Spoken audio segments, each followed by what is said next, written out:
A word in season to the weary. Daily meditations from the ministry of Brother Bakth Singh, December 20. When I sent you without purse and scrip and shoes, lacked anything? And they said nothing. Luke Gospel, 22nd chapter, 35th verse. In Genesis 22nd chapter, 3rd verse, without consulting Sarah, Abraham was ready to take Isaac as God had commanded. Some may say that the customs in India and America are different. You may say that American wives are different from Indian wives. They demand everything, and to keep the peace, men have to tell everything to their wives. It may be an American wife, or an English wife, or an Indian wife, or a graduate, or an illiterate wife, but the divine law is the same for every country. In the work of God and the things of God, it is the same divine law that is operative. If you make any alteration in any divine law, you will bring great weakness into your testimony and laws into your ministry.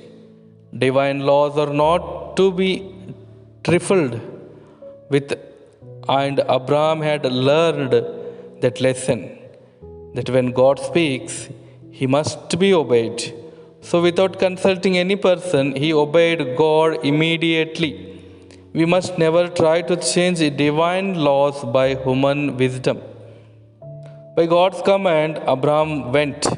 We do not find the least anxiety in the heart of Abraham. When Isaac questioned him about the offering, he said, God will provide. He is not avoiding Isaac's question. When he said that God would provide, he actually believed that the Lord would provide. Literally, the meaning of Moriah is God will provide. Here we see the kind of faith that had been created and developed in the heart of Abraham. The true friendship that God demands is a strong, living, and simple faith, and alas, for most of us, we have no faith.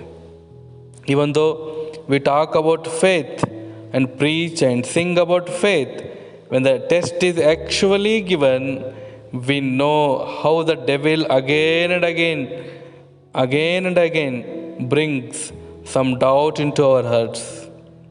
Even though we have proved God on many occasions and he has given victory over the enemy's devices, we have seen how many times doubt still comes into our hearts till the Lord reassures us with his promise that he will surely provide. In the same way, we often find that when we are asked to give a message, we feel so dry, empty, and weak. The throat may be dry and the brain tired, but even then, he provides his message if we seek it, and you will find the same way in every test. I know it in my own experience. He is faithful. Whenever God blesses us, he provides us. And whatsoever burden we as men have to bear, he gives abundant and extra grace for that burden.